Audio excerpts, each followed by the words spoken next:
Marcus Wellington III had built his fortune in technology, transforming a small startup into a billion-dollar empire before his 40th birthday. Despite his wealth, he maintained a habit from his earlier days, working late into the night at his downtown office building. On this particular Tuesday evening, around 11 p.m., he decided to leave through the service entrance to avoid the reporters who had been hounding him about his latest acquisition. As he walked through the dimly lit corridor near the janitorial closets, he noticed something unusual, a faint glow emanating from beneath one of the storage room doors, accompanied by the sound of whispered reading. Curiosity overcoming his usual reserve, Marcus quietly approached and gently pushed open the door. What he saw stopped him in his tracks. Huddled in the corner on an overturned bucket, illuminated only by a small camping lantern, sat James Morrison, the night cleaner he'd occasionally nodded to in passing. The older man's weathered hands held a worn medical textbook, his lips moving silently as he traced complex diagrams of the human cardiovascular system. Reading glasses perched precariously on his nose, held together at one temple with tape. Around him, cleaning supplies created a makeshift barrier, as if he'd carved out a tiny sanctuary of learning in this forgotten corner of the building. Marcus stood frozen in the doorway, his expensive Italian shoes silent on the concrete floor. James was so absorbed in his studies that he hadn't noticed the intrusion. The millionaire observed the scene with growing fascination.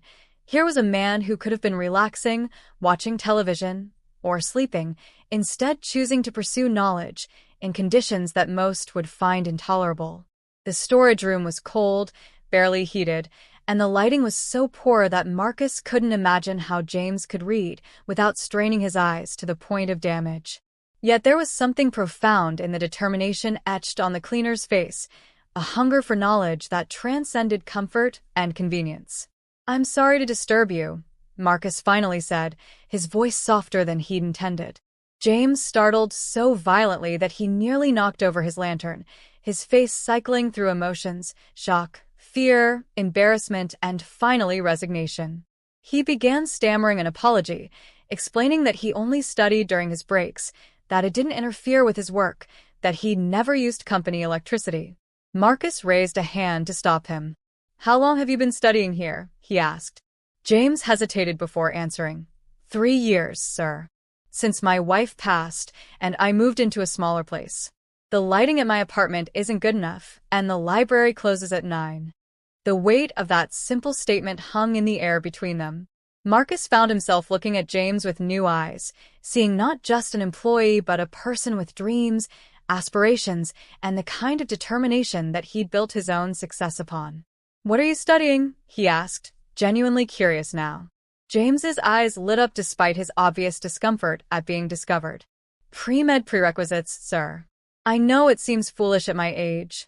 I'm 53, but I've always wanted to be a doctor. Always wanted to help people." His voice carried both hope and the defensive awareness that his dream might sound ridiculous to a man like Marcus Wellington. Marcus surprised himself by pulling up another bucket and sitting down across from James, his $1,000 suit somehow seeming absurdly out of place in the cramped storage room. "Tell me your story," he said simply, and something in his tone, perhaps genuine interest rather than polite obligation, made James relax slightly. The older man set down his textbook carefully, as if it were precious cargo, and began to speak. His voice was quiet but steady as he explained that he'd grown up in rural Mississippi, the youngest of 6 children in a family that struggled to put food on the table. Education had been a luxury they couldn't afford beyond high school, and by 18, James had been working 2 jobs to help support his younger siblings. He'd married young, to his high school sweetheart Maria, and they'd moved north looking for better opportunities. For 30 years, James had worked various jobs: factory work, delivery driving, security, and eventually janitorial services. He'd been a good provider, he said with quiet pride. They'd raised 2 daughters who both went to college, something neither he nor Maria had managed themselves. His girls were successful now. One was a teacher in Chicago, the other an accountant in Denver. They'd achieved the American dream that he and Maria had worked so hard to give them. But somewhere along the way, James had buried his own dreams, convinced that it was too late, that he was too old, that his moment had passed. Then Maria had gotten sick. Cancer, aggressive and merciless. During her final months, they'd spent countless hours in hospitals, and James had watched the doctors and nurses with a mixture of gratitude and yearning. These were the people who fought death every day, who brought comfort to the suffering, who made a difference that mattered. Maria had noticed his fascination and, in one of their last conversations, had made him promise something. "Promise me you won't give up on your dreams," she'd said, her hand weak in his. "You've spent your whole life taking care of everyone else. Now, take care of yourself. Do what you've always wanted to do." 3 weeks later, she was gone, and James was left with a promise and an aching emptiness. At first, studying had been a way to fill the lonely hours, to keep his mind occupied so grief couldn't consume him entirely. He'd started with online courses, free ones from community colleges and universities that offered open courseware. Biology, chemistry, anatomy, subjects that had once seemed impossibly complex began to make sense as he devoted every spare moment to learning. He'd discovered that his age, which he'd always seen as a barrier, actually gave him advantages. He had discipline, patience, and a genuine motivation that came from understanding how precious and fragile life truly was. The younger students in his online forum studied for grades. James studied because he'd held his wife's hand and wished desperately that he could do more than just watch helplessly. But studying at home had become increasingly difficult.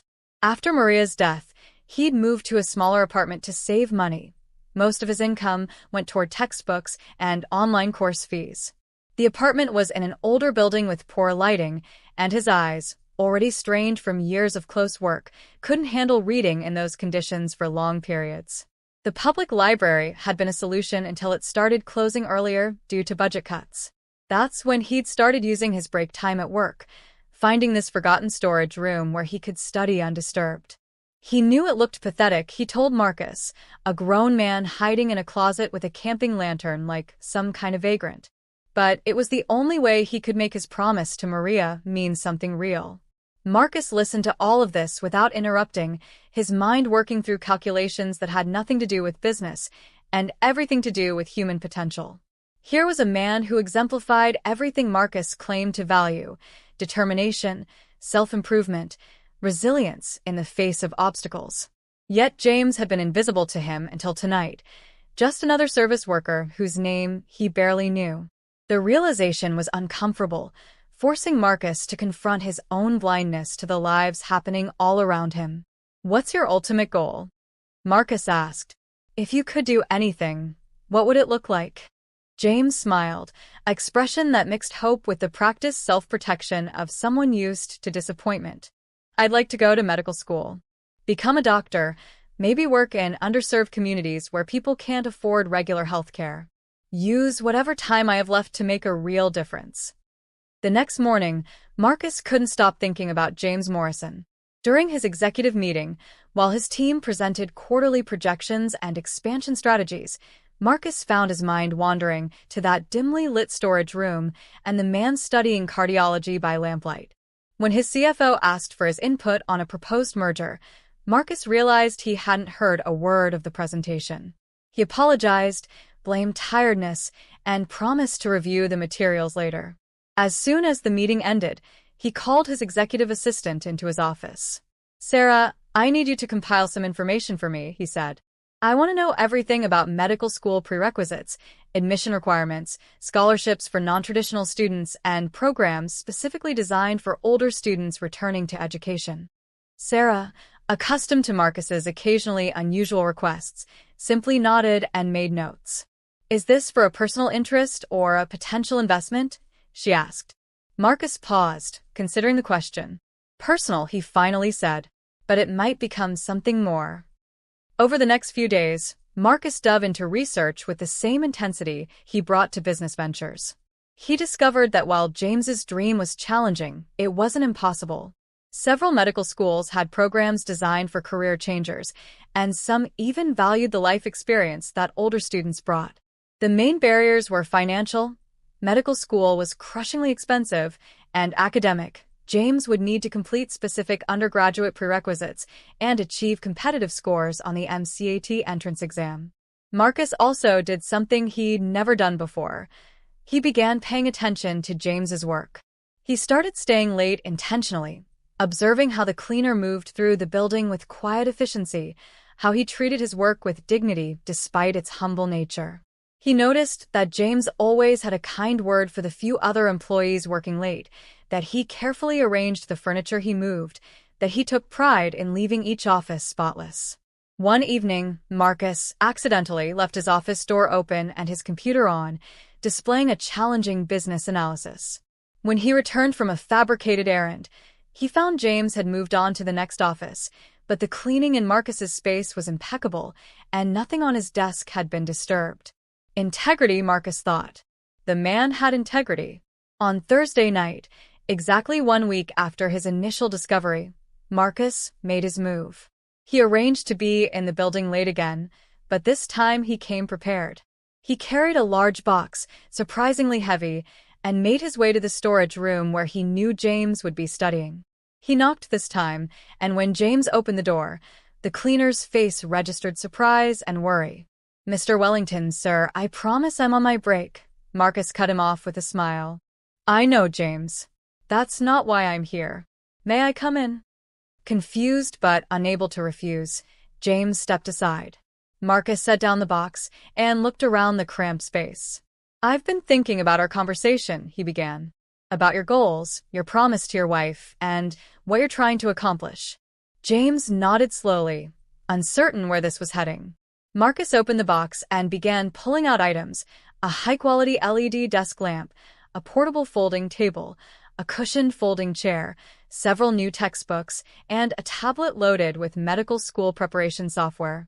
"I can't have one of my employees studying in conditions like these," Marcus said. "Consider these tools for your journey." James stared at the items, his eyes widening. "Sir, I can't accept this. It's too much. I didn't tell you my story to ask for charity." Marcus had expected this reaction. "It's not charity, James. It's an investment. I'm a businessman, and I recognize valuable assets. Your determination, your work ethic, your integrity, those are assets. I'm simply betting that you'll succeed, and when you do, you'll remember that someone believed in you enough to help." But Marcus wasn't finished. He pulled out one more item from the box, an envelope. "Inside here is information about the Wellington Foundation Scholarship. It's a program I'm establishing, starting today, for employees and their families who want to pursue higher education but face financial barriers. You'll be the first recipient." James's hands shook as he took the envelope. Inside was a letter detailing a comprehensive scholarship that would cover undergraduate prerequisites, MCAT preparation courses, and if James was accepted, medical school tuition. The only conditions were maintaining good academic standing and, after completing his education, spending at least 3 years working in underserved communities, exactly what James had said he wanted to do anyway. Tears began streaming down the older man's face as the reality of what this meant sank in. The following Monday, James Morrison walked into Marcus Wellington's private office for the first time as something other than a cleaner. He'd been given a temporary leave from his janitorial duties. With full pay, Marcus had insisted, to focus entirely on his studies. The scholarship Marcus had created covered not just tuition but also living expenses, ensuring James could dedicate himself fully to his academic preparation without the crushing worry of making rent. As James sat in one of the plush leather chairs across from Marcus's massive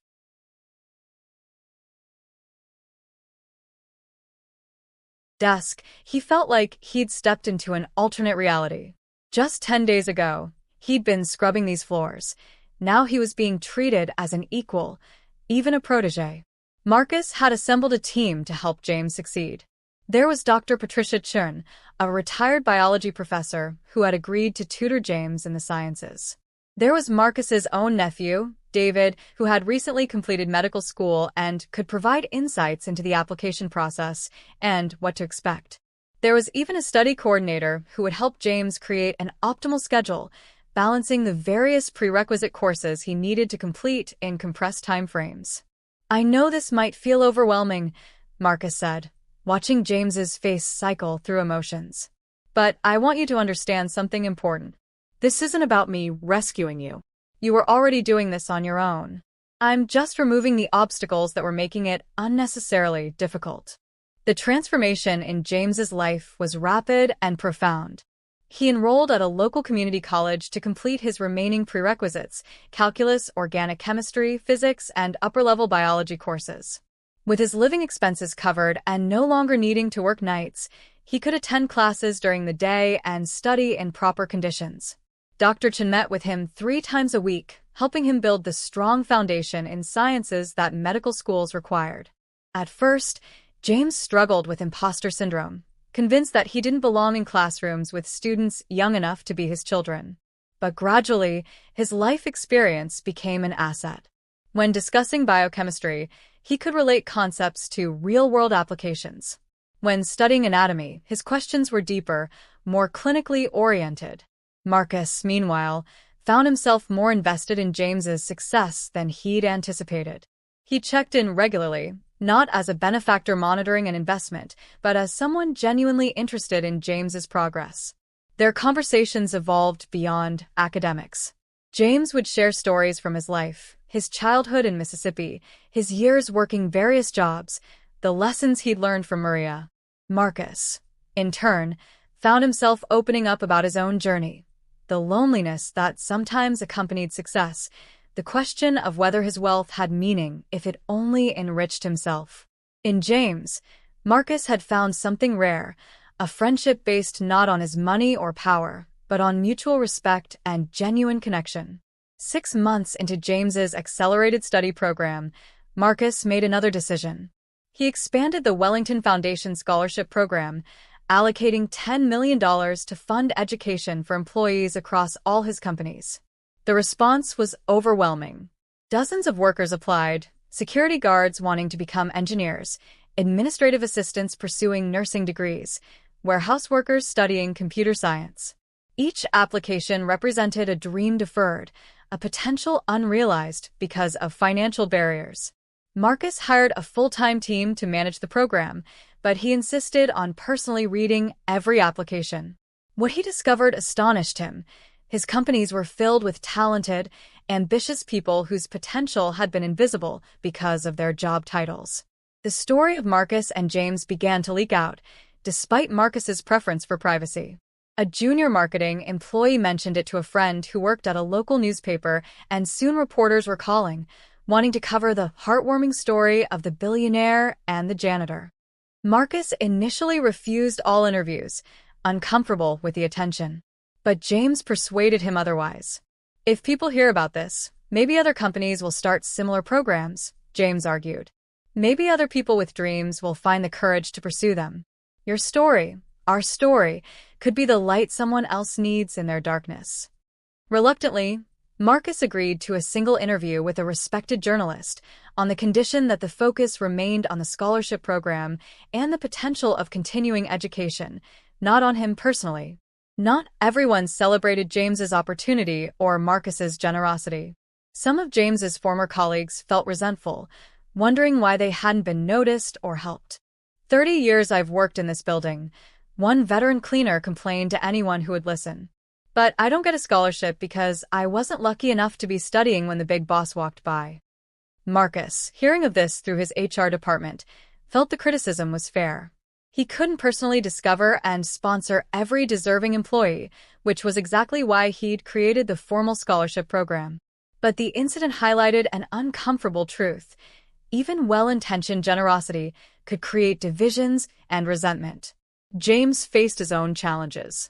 Despite his determination and the resources now available to him, academic work proved brutally difficult. Organic chemistry nearly broke him. The course was designed as a weeding-out class, deliberately challenging to separate serious pre-med students from those who weren't fully committed. At 53, James found his memory wasn't as sharp as it had been in his youth. Memorizing hundreds of reaction mechanisms and molecular structures required hours of repetition. After scoring poorly on his first exam, James seriously considered quitting. He sat in his apartment, a much nicer place now, thanks to the scholarship's living stipend, and stared at his textbooks with something approaching despair. Maybe he'd been fooling himself. Maybe some dreams were meant to remain dreams. Dr. Chen found him in this state when she arrived for their tutoring session. She took one look at his face and set down her teaching materials. "Tell me what you're thinking," she said gently. James confessed everything, his doubts, his fear that he was wasting Marcus's money and everyone's time, his growing conviction that he simply wasn't smart enough for this path. Dr. Chen listened patiently, then shared her own story. She'd grown up in rural China, the daughter of farmers who had barely any education themselves. When she'd expressed interest in science, her teachers had laughed. Girls didn't become scientists, they told her, especially not poor farm girls. But she persisted, earning scholarship after scholarship, eventually completing her PhD and becoming a respected professor. "Intelligence isn't fixed, James," Dr. Chen told him. "The brain is plastic, adaptable. Yes, you're older than traditional students, but you have advantages they don't. You understand suffering. You know why this matters. When you're memorizing the Krebs cycle, those young students might be thinking about their weekend plans. You're thinking about the patients you want to help. That focus is powerful." She pulled out a study schedule she'd redesigned specifically for his learning style, incorporating more frequent repetition and multisensory approaches. "You're not going to quit," she said firmly, "because quitting would dishonor your wife's memory and your own sacrifice. You're going to work harder than you've ever worked before, and you're going to succeed." Marcus, too, faced unexpected pushback. Some of his board members questioned whether the scholarship program was an appropriate use of company resources. "We're a technology company, not a charity," one director argued during a contentious board meeting. "This program costs millions and provides no measurable return on investment. It's a vanity project." Marcus, usually diplomatic in board meetings, found himself fighting to keep his temper in check. "The return," he said coldly, "is that we become a company that values human potential. The return is that talented employees don't leave to find opportunities elsewhere. The return is that we build loyalty and purpose. But honestly, even if there were no return, I'd continue this program because it's the right thing to do." The tension in the boardroom was palpable. Two directors threatened to resign, arguing that Marcus was allowing personal feelings to override business judgment. Marcus called their bluff, accepting their resignations on the spot. This company was built on innovation and taking chances on unconventional ideas, he told the remaining board members. "James Morrison is the most unconventional investment I've ever made, and I believe he'll prove to be one of the most rewarding. If any of you can't support that vision, there's the door." The message was clear. Marcus wasn't backing down. Later, in private, his longtime attorney and friend warned him that this kind of emotional decision-making could be dangerous.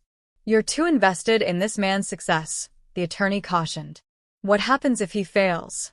Marcus's answer was simple: "Then we'll have learned something valuable about taking risks on people. But I don't think he's going to fail." James took Dr. Chen's advice to heart. He restructured his entire approach to studying, treating it with the same methodical discipline he'd applied to his work for decades. He woke at 5 a.m. every day, spent an hour reviewing material from the previous day, attended classes, met with tutors, and studied until 10 p.m. before allowing himself to rest. On weekends, he joined study groups with younger students, initially feeling out of place, but gradually earning their respect through his preparation and insight. The organic chemistry course that had nearly defeated him became a challenge he refused to lose. He covered his apartment walls with reaction mechanisms, used molecular model kits to visualize structures in 3 dimensions, and created mnemonic devices to aid his memory. The turnaround wasn't immediate, but it was real. His second exam score improved significantly. By the final exam, James earned an A, finishing with AB+ in the course overall. Not perfect, but more than sufficient for medical school applications. Dr. Chen beamed with pride when he showed her his final grade. "This is what perseverance looks like," she told him. "Remember this feeling when things get difficult again, because they will. Medical school is harder than undergraduate prerequisites, but you've proven you can rise to challenges." James framed his organic chemistry grade report and kept it on his desk as a reminder that obstacles could be overcome with enough determination and the right support. As James's academic performance strengthened, so did his confidence. He began participating more actively in his classes, asking questions that drew on his life experience and offering perspectives his younger classmates hadn't considered. In a bioethics discussion about end-of-life care, James spoke movingly about his wife's final weeks, bringing several students to tears while making profound points about patient autonomy and the limits of medical intervention. His anatomy professor pulled him aside after one class to say that his practical questions, focused on actual patient care rather than just passing tests, elevated the entire class's learning. James was no longer just trying to survive his coursework. He was thriving, finding his voice as a scholar. Marcus watched this transformation with deep satisfaction. He'd started making a habit of taking James to lunch once a month, casual meetings at a diner neither too fancy nor too humble, where they could talk freely. During one of these lunches, James mentioned that his daughter Sarah, the teacher in Chicago, had been diagnosed with lupus, an autoimmune disease requiring careful management. She was doing well with treatment, James assured Marcus, but the diagnosis had reinforced his commitment to medicine. "I want to understand diseases like hers," James said. "Want to help find better treatments, or at least help patients manage their conditions with dignity and hope." Marcus nodded, thinking about how purpose-driven James's motivation was compared to the purely ambition-driven motives of many successful people he knew.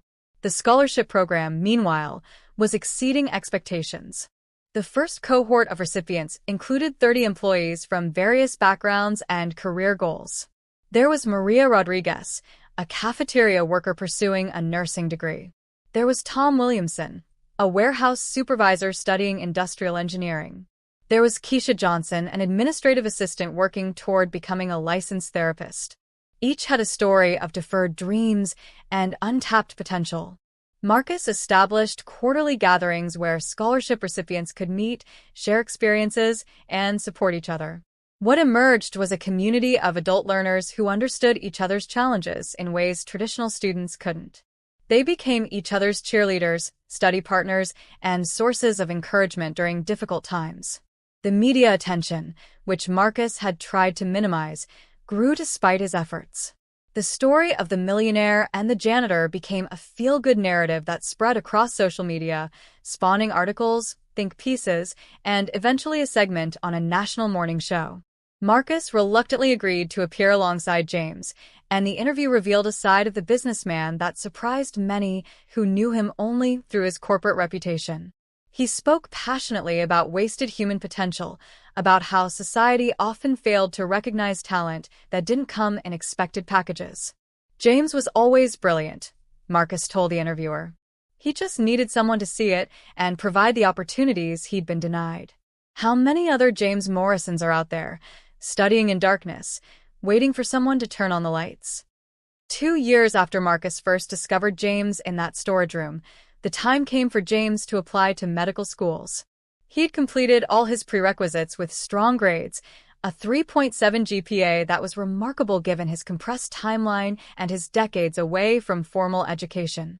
He'd spent months preparing for the MCAT, the standardized test that all medical school applicants must take, working with specialized tutors and completing countless practice exams. The test day itself was grueling. 7.5 hours of questions covering biological sciences, physical sciences, verbal reasoning, and psychological concepts.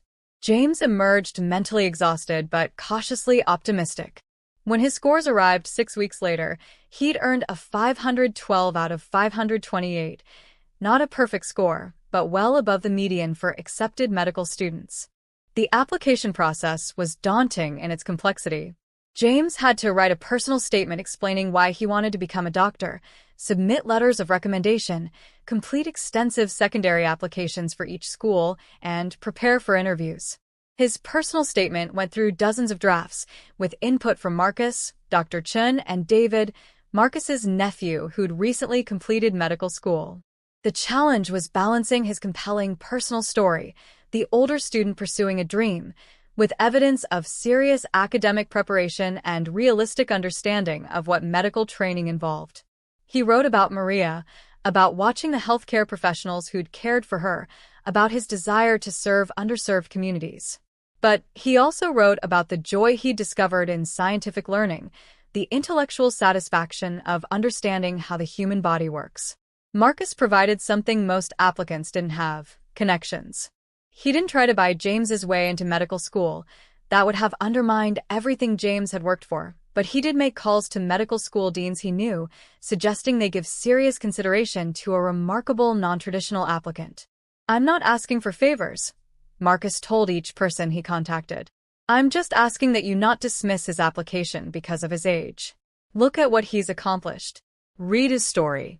Then make your decision based on merit." Most administrators appreciated this approach, and several promised to flag James's application for careful review. Marcus also funded interview travel, ensuring that James could visit any school that invited him without worrying about costs. The interviews began in October and continued through February. James traveled to medical schools across the country, prestigious institutions like Johns Hopkins and Harvard, but also regional schools with strong primary care missions like East Carolina University and the University of New Mexico. Each interview was different, but certain questions came up repeatedly.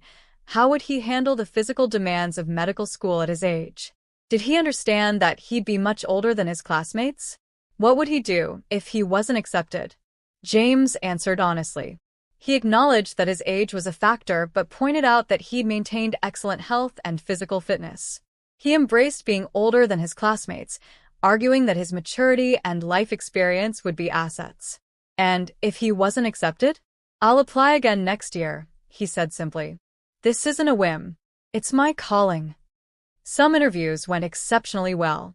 At the University of Washington, which had a strong focus on primary care and rural medicine, the interviewers seemed genuinely excited about James's application.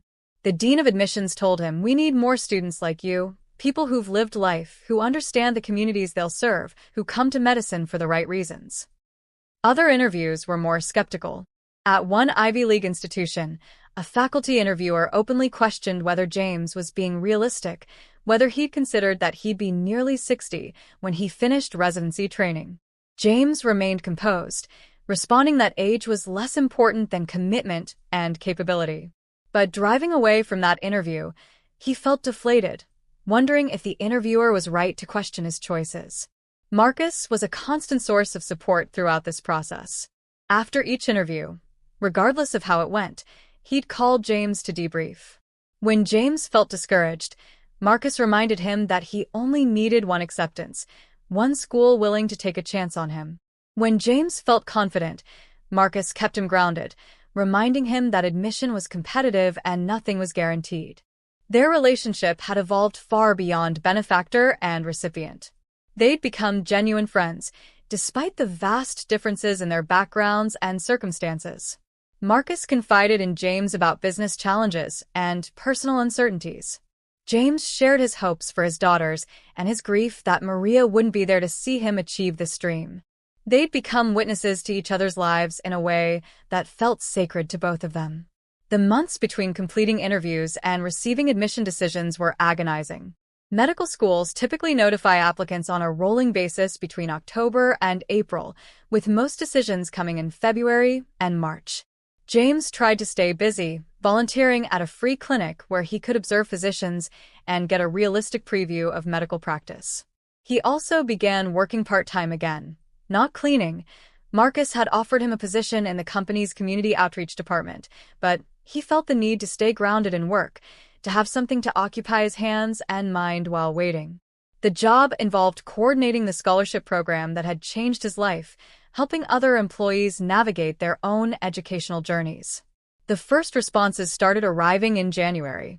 A rejection from one school, polite and generic. Then another rejection, this one with a personal note from an admissions committee member praising his qualifications, but explaining that they'd had a record number of applicants. James felt each rejection like a physical blow, even though he'd known they were likely. The statistics were sobering. Most applicants apply to 15 to 20 schools and still face rejection from the majority. He'd applied to 23 schools, trying to be strategic. Some reached schools where admission was unlikely but possible, some matches where his qualifications fit the typical accepted student, and some where he'd be a strong candidate. But as February arrived with more rejections than acceptances, his confidence wavered. Marcus watched James struggle with this uncertainty and felt helpless in a way that was unfamiliar and uncomfortable. He was a man accustomed to solving problems, to making things happen through willpower and resources. But he couldn't buy James's admission to medical school, couldn't make the admissions committees see what he saw in James. All he could offer was presence and support.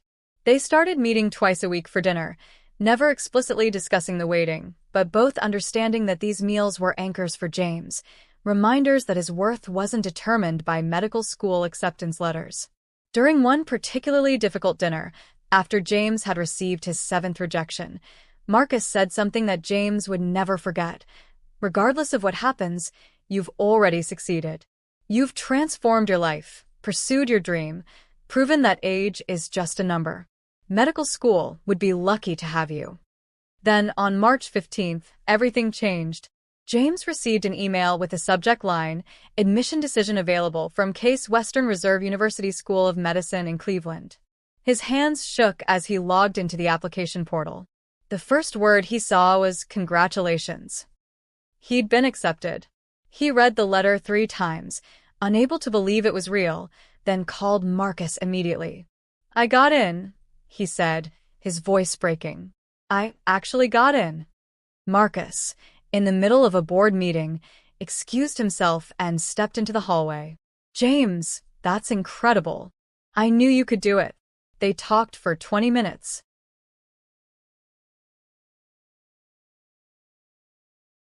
James laughing and crying simultaneously, Marcus sharing in the joy with a depth of emotion that surprised him. The acceptance from Case Western opened the floodgates.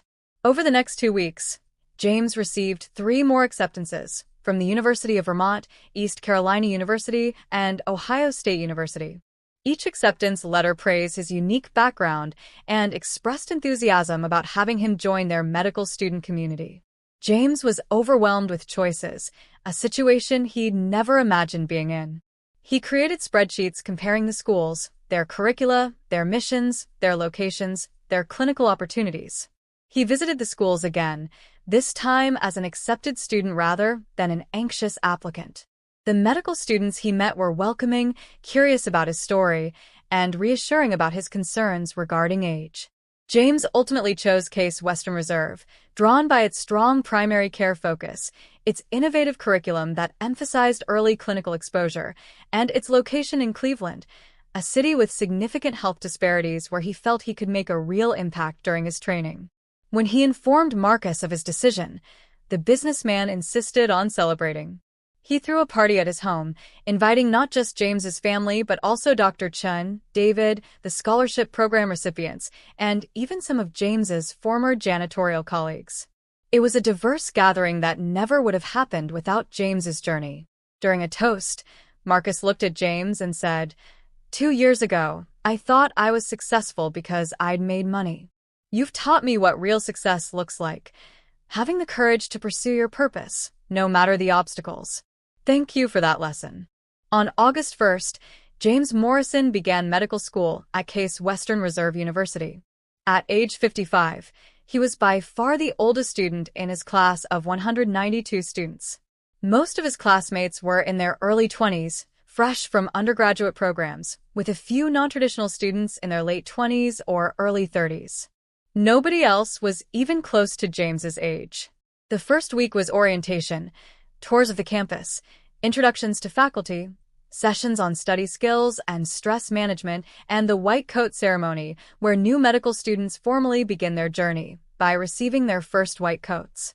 As James put on his coat, feeling the weight of its symbolic importance, he thought about Maria and wished desperately that she could be there to see this moment. The academic intensity was shocking, even after James's rigorous preparation. Medical school compressed what would normally be years of undergraduate science education into a relentless torrent of information. Anatomy class alone required memorizing thousands of structures. Biochemistry built on organic chemistry with even greater complexity. Physiology demanded understanding intricate systems and their interactions. James studied 12 to 14 hours a day, often feeling like he was barely keeping his head above water. His classmates, most of whom were brilliant young students with recent academic experience, seemed to absorb information effortlessly while James struggled. The age difference wasn't just about memorization. His younger classmates had grown up with technology, were comfortable with digital learning tools, and could function on less sleep than James's aging body required. But James also had advantages that gradually became apparent. In anatomy lab, where students worked in groups to dissect human cadavers, James approached the work with a reverence that some younger students lacked.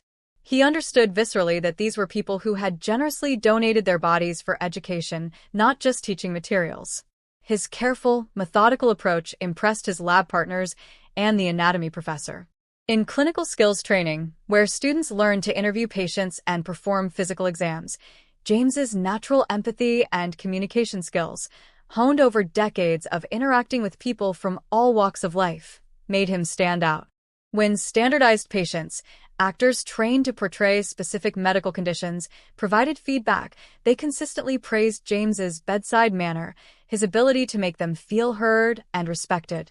Marcus continued to be a constant presence in James's life, despite the physical distance between Cleveland and their original city.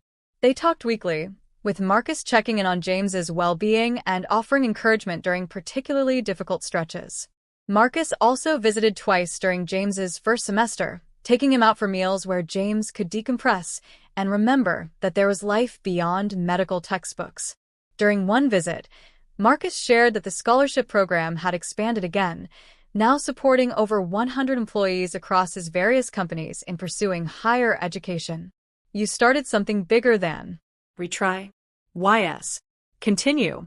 Yourself, Marcus told James. Every person in that program is there because you had the courage to study in that storage room. You showed me what was possible. James also formed unexpected friendships with his classmates. Initially, many were curious about the older guy in their class, but as they worked together through countless study sessions and exam preparations, they came to appreciate what he brought to their learning community. A group of 5 students, including James, 2 women in their early 20s named Aisha and Rebecca, and 2 men named Carlos and Jason, became a tight-knit study group. They met almost daily, quizzing each other and explaining difficult concepts. James often struggled with the rapid pace of learning, but when it came to clinical reasoning and understanding the human impact of disease, his contributions were invaluable. You think about patients as people, Aisha told him once. The rest of us are so focused on memorizing facts that we forget why we're doing this. The first semester final exams were brutal. James studied obsessively, worried that he wouldn't measure up, that his admission had been a mistake. The anatomy practical exam required identifying structures on cadaver specimens in 90 seconds per station, fast-paced and unforgiving. The biochemistry exam covered metabolic pathways with mind-numbing detail. When results came back in late December, James had passed everything, with grades solidly in the middle of his class. Not the top of the class, but respectable and sufficient. More importantly, he'd survived the first semester of medical school, proving to himself and any remaining skeptics that he belonged there. He spent Christmas with his daughters, both of whom flew in to celebrate with him. Sarah, his daughter with lupus, hugged him tightly and whispered, "Mom would be so proud of you, Dad. We all are." 3.5 years later, James Morrison stood in his graduation gown, preparing to receive his medical degree. The journey had been even harder than he'd anticipated. Endless studying, clinical rotations that required 80-hour work weeks, moments of profound self-doubt, and the physical challenges of keeping up with demands that exhausted people half his age. But he'd persevered, supported by Marcus, his daughters, his classmates, and his faculty mentors. He'd discovered a particular passion for family medicine and had matched into a residency program in rural Ohio, where he would spend the next 3 years training while serving an underserved community. At nearly 59 years old, he was finally becoming the doctor he'd dreamed of being. Marcus sat in the audience with James's daughters, all of them wearing proud smiles. The millionaire had aged too over these years, with more gray in his hair and lines around his eyes, but there was a lightness to him that hadn't been there before meeting James. The Wellington Foundation Scholarship Program had become his primary passion, even more than his business ventures. It now operated in 15 cities, supporting over 500 people in pursuing education. Marcus had even stepped back from day-to-day operations of his company to focus on the foundation full-time. He discovered that using his wealth to unlock human potential brought him more satisfaction than any business deal ever had. When James's name was called, he walked across the stage to receive his diploma, Doctor of Medicine. The dean of the medical school shook his hand and said loudly enough for the audience to hear, "Dr. Morrison, you've been an inspiration to your classmates and to all of us. Thank you for choosing medicine." The applause was thunderous, with James's classmates, now his colleagues, standing in ovation. Many of them had tears in their eyes, knowing how hard James had worked, how many times he'd stayed late for extra help, how he'd balanced the rigors of medical school with the reality of being a grandfather. Sarah had given birth to a daughter during James's second year. As he held his diploma, James looked up toward where he knew Marcus and his daughters were sitting and mouthed two words, "Thank you." After the ceremony, there was a reception where graduates celebrated with family and friends. Marcus found James surrounded by well-wishers and waited patiently for a moment to speak privately. When they finally connected, Marcus pulled James into an embrace. "I'm so proud of you," Marcus said, his voice thick with emotion. "You did this. Not me, not the scholarship, not anyone else. You." James shook his head. "We did this," he corrected. "I studied the material, but you gave me the opportunity.